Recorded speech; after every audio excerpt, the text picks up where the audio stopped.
Olá, irmãos, a paz do nosso Senhor Yeshua, tudo bem com vocês? Hoje eu quero falar sobre uma maravilha que se encontra no profeta Ezequiel, do capítulo 40 ao 48, onde Deus revela um templo no Alto Monte, que vai fazer referência com muitas coisas da Escritura.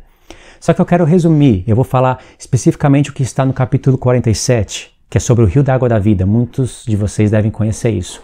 Só que eu quero mostrar algo que Deus me mostrou esses dias.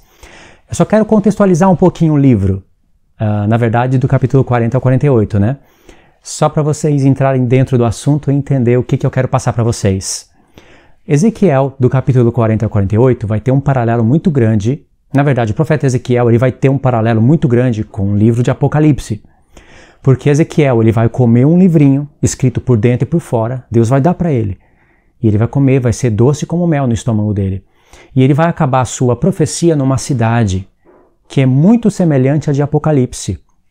Aliás, João também recebe um livrinho escrito por dentro e por fora e ele come esse livrinho. E a sua profecia também acaba em uma cidade. Reconheceu o padrão? Só que tem mais. Entre comer o livrinho e acabar a profecia numa cidade santa, onde o profano está separado, existe no profeta Ezequiel a queda de Gog e Magog. Então Gog e Magog se levanta, vai cercar o povo de Deus, aí Deus vai contra Gog e Magog, Deus vai fazer ele cair, vai santificar o nome dele perante os olhos de todas as nações, e aí ele vai revelar um templo. Então o templo vem após a queda de Gog e Magog. Essa mesma sequência está em Apocalipse. João vai comer o livrinho, aí vai vir Apocalipse 11, 12, 13. Já no Apocalipse 11, já é mencionado uma besta que se levanta do abismo e faz guerra contra as duas testemunhas do Senhor. Em Apocalipse 12 vai ter a besta também, mas em formato de dragão. No Apocalipse 13 vai ter de fato a besta, de 7 cabeças, 10 chifres, semelhante ao leopardo, com pés de urso, boca de leão, já nos leva para Daniel. E aí essa besta também vai fazer guerra contra os santos e vai vencer. Então, entre comer o livrinho e a profecia acabando numa cidade, tem a besta. O que Deus está nos revelando é que a besta de Apocalipse 13 é o Gog e Magog de Ezequiel 38 e 39. Então só tem aquela cidade onde o santo está separado do profano, santo e profano estão totalmente separados, só tem essa profecia na queda de Gog e Magog, assim também Apocalipse. Só tem a profecia onde o santo está separado do profano, naquela cidade, depois da queda da besta do falso profeta e da grande Babilônia. Entendeu os paralelos? Agora presta atenção, em Ezequiel 40, verso 1 diz assim, eu vou ler para vocês e eu quero que vocês prestem atenção, anotem os textos e depois vocês leem em casa. No ano 25º do nosso exílio, no princípio do ano, no 10º dia do mês, 14 anos após ter caído a cidade, nesse mesmo dia veio sobre mim a mão do Senhor e me levou para lá. Em visões, Deus me levou à terra de Israel e me pôs sobre um monte muito alto. Sobre ele havia como um edifício de cidade, para o lado do sul. Ele me levou para lá e eis um homem cuja aparência era como de bronze. Estava de pé na porta e tinha na mão um cordel de linho e uma cana de medir. Disse-me o homem, filho do homem, vê com os próprios olhos, ouve com os próprios ouvidos, põe no coração tudo quanto eu te mostrar, porque para isso foste trazido aqui. Anuncia, pois, à casa de Israel tudo quanto está vendo. Vê, irmãos, isso é um paralelo com Apocalipse, é um paralelo com Isaías 2. No profeta Isaías, Deus mostra um edifício, a casa de Deus no alto monte, todas as nações iriam para lá. Isso também tem em Miqueias 4. E em Apocalipse, capítulo 21, verso 9, quando João é levado em espírito, disse que ia mostrar, o anjo disse que ia mostrar a esposa do cordeiro. E mostrou uma cidade no alto monte. Vê quantos paralelos tem aqui? Mas interessante é que Deus chamou a nossa atenção logo no começo do livro. Ele falou para Ezequiel, mas está falando para nós. Olha com os próprios olhos, escuta com os ouvidos, põe no coração tudo quanto eu te mostrar. Aí essa mesma frase vai aparecer em Ezequiel 44. Isso que é importante. Ezequiel, na verdade, Ezequiel 44, verso 5. Vamos dar uma lida lá. E é muito importante você entender o porquê que Deus está repetindo isso. Ezequiel 44, vamos pegar a partir do verso 1. Então o homem me fez voltar para o caminho da porta do exterior do santuário, que olha para o oriente, a qual estava fechada. Disse-me o Senhor, esta porta permanecerá fechada, não se abrirá, ninguém entrará por ela, porque o Senhor, Deus de Israel, entrou por ela, por isso permanecerá fechada. Quanto ao príncipe, ele se assentará ali por ser príncipe, para comer o pão diante do Senhor. Pelo vestíbulo da porta entrará e por aí mesmo sairá. Depois o homem me levou pela porta do norte, diante da casa. Olhei, e eis a glória do Senhor enchia toda a casa do Senhor. Então caiu o rosto em terra. Essa é a segunda vez que aparece isso no profeta Ezequiel e também faz referência com muitos textos da Escritura. E nós temos que entender qual é a intenção do Espírito Santo em fazer essas referências. Só que dentro do próprio profeta, Deus vai fazer referências menores, que são importantes. Verso 5. Disse-me o Senhor, filho do homem, nota bem e vê com os próprios olhos, ouve com os próprios ouvidos tudo quanto eu te disser, de todas as determinações a respeito da casa do Senhor e de todas as leis dela. Nota bem, quem pode entrar no templo e quem deve ser excluído do santuário. Isso é muito importante, irmãos. Essa fala do Senhor que diz, vê com os próprios olhos, escuta com os próprios ouvidos, coloca no coração, apareceu tanto no início do livro como aqui. Então Deus fez aqui no capítulo 44, ele fez uma referência ao próprio início do livro, que por si só, pelos seus próprios contextos, já fazem referência a outros pontos da Escritura. Só que você tem que prestar atenção o que aconteceu desde o capítulo 40 até o 44, porque Deus aqui mandou você fazer uma pausa. Ele sugeriu uma pausa. E você vai ver que Deus falou de muito sacrifício pelos pecados, de muitas coisas que você fica confuso, porque ninguém pode colocar esse tempo no passado. Nós vamos sempre entender que é no futuro, faz referência até ao milênio. Os próprios judeus que não creem no Messias, que acreditam que o Messias ainda vai vir, eles acreditam que esse tempo é no milênio. Você vê que eles são cegos, mas não tanto assim. Só que o problema é que eles creem que sacrifício pelos pecados vão ser restaurados no milênio. Infelizmente, eles acreditam assim. E não fique tão assustado com isso, porque tem gentios que creem no Senhor Jesus e que acreditam que sacrifícios pelos pecados vão ser restaurados no milênio como um memorial. Aqui a palavra não diz nenhuma vez que sacrifícios seriam estabelecidos como memorial. Pelo contrário, aqui está falando sacrifício pelos pecados. Bom, isso não é o assunto central do vídeo. O assunto central do vídeo é mostrar para vocês o que Deus está fazendo em Ezequiel 47. Ele está pondo nosso coração à prova. No capítulo 45 e no 46 é onde Deus mais fala de sacrifício pelos pecados, do seu povo santo, até do príncipe do povo. Mas de repente acaba o assunto no 46, quando entra no 47, em diante Deus não fala mais de sacrifício pelos pecados. Então você já vê, se você pudesse abrir uma linha do tempo de Ezequiel do 40 ao 48, você já iria ver que os 2 últimos capítulos já são diferentes dos 6 primeiros. Porque nos 6 primeiros tem sacrifício pelos pecados. Nos 2 últimos, continua falando do templo, ainda fala de medidas, mas não fala de sacrifício pelos pecados. Isso é muito importante.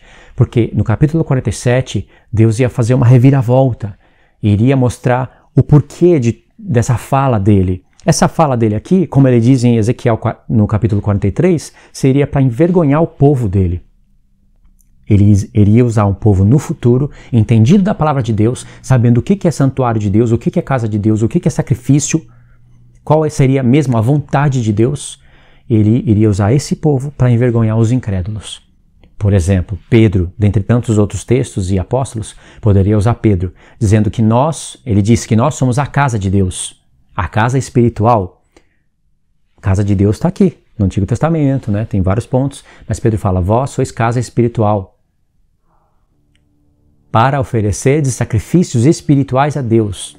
Então Pedro olhou na palavra de Deus, ele enxergou textos que iriam converter os sacrifícios literais no Filho e iria mostrar que nós estaríamos realizando isso já nesse tempo, antes do mundo vindouro, ou seja, antes do milênio. No capítulo 47 já começa assim, depois disto, o homem me fez voltar à entrada do templo, e eis que saíam águas debaixo do limiar do templo, para o oriente, porque a face da casa dava para o oriente, e as águas vinham debaixo, do lado direito da casa, do lado do sul do altar. Então você vai ver que essas águas estão saindo do santuário de Deus, da casa de Deus, e logo na primeira fala diz, depois disto. É uma nova visão que Ezequiel vai ter. Então depois disto o quê? Você tem que ver o que Deus estava falando no capítulo 46. Porque quando chega aqui no capítulo 47, ele vai colocar o nosso coração à prova. O coração de todos à prova. Porque ele vai mostrar uma imagem linda, irmãos. Deus vai usar a própria natureza o trono, né, as árvores, o rio, toda a natureza, para mostrar todas as obras da sua mão em todos os milênios. Aqui vai aparecer os 7 milênios, isso quer dizer, vai aparecer 6.000 anos, e o 7º, que está dentro do tempo, a passagem do tempo, e também vai aparecer a eternidade, e vai entrar em paralelo com o Apocalipse.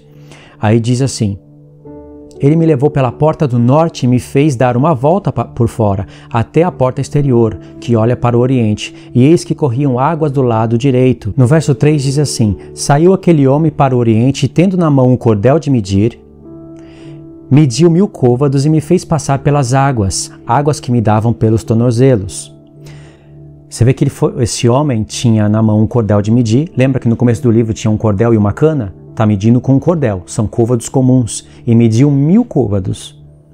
E fez Ezequiel passar, e disse que eram águas que davam pelos tornozelos. Verso 4, mediu mais 1000, e me fez passar pelas águas, águas que me davam pelos joelhos, 2000 côvados. Mediu mais 1000, e me fez passar pelas águas, águas que me davam pelos lombos, 3000. Quando chega no 4000, olha o que acontece, mediu ainda outros 1000, 4000, e já era um rio que não podia atravessar, porque as águas tinham crescido, águas que se deviam passar a nado, rio pelo qual não se podia passar. Primeira pergunta, por que o Senhor está medindo de 1000 em 1000 côvados? Por quê? Deus não faz nada por acaso, irmãos. E por que quando chegou no 4000, virou um rio? Na verdade, se você ler com atenção, até os 3000 côvados dava pé. Quando mediu 4000, quando foi medir, né, do terceiro em diante, 4000, aí o rio já foi ficando profundo. Por quê? E depois dos 4000, ainda teria que nadar. E era um rio muito profundo, só a nado poderia ser passado. No verso 6 diz assim: e me disse, mediu 4000 côvados, já era um rio profundo. Aí acrescentou para Ezequiel o seguinte: viste isso, filho do homem? Então, Ezequiel está falando agora, então me levou e tornou a trazer a margem do rio, ou seja, Ezequiel não foi até o fim do rio, do mar, né? Tendo eu voltado, eis que na margem do rio havia grande abundância de árvores, de um e de outro lado. Então me disse, estas águas saem para a região oriental e descem a campina, e entram no Mar Morto, cujas águas ficarão saudáveis. Toda criatura vivente que vive em enxames viverá por onde quer que passe esse rio, e haverá muitíssimo peixe, e aonde chegarem essas águas tornarão saudáveis as do mar, e tudo viverá por onde quer que passe este rio. Junto a ele se acharão pescadores. Aí vai falar que desde En-Gedi até Englaim, tem que buscar isso nas escrituras. Haverá lugar para se estender redes, o seu peixe, segundo as suas espécies, será como o peixe do mar grande, em multidão excessiva. Mas os seus charcos e os seus pântanos não serão feitos saudáveis, serão deixados para sal. Agora presta atenção aqui no verso 12, tudo que foi falado antes é muito importante, mas olha como o Senhor vai ser categórico aqui. Junto ao rio, as ribanceiras, de um e de outro lado, nascerá toda sorte de árvore que dá fruto para se comer. Não fenecerá a sua folha, não faltará o seu fruto nos seus meses, ou seja, vai produzir de mês em meses. Produzirá novos frutos. Vou ler de novo. Não fenecerá a sua folha, nem faltará o seu fruto. Nos seus meses produzirá novos frutos, porque as suas águas saem do santuário. O seu fruto servirá de alimento e a sua folha de remédio. Irmãos, esse texto aqui, no coração do Senhor, ele já planejava usar isso no futuro.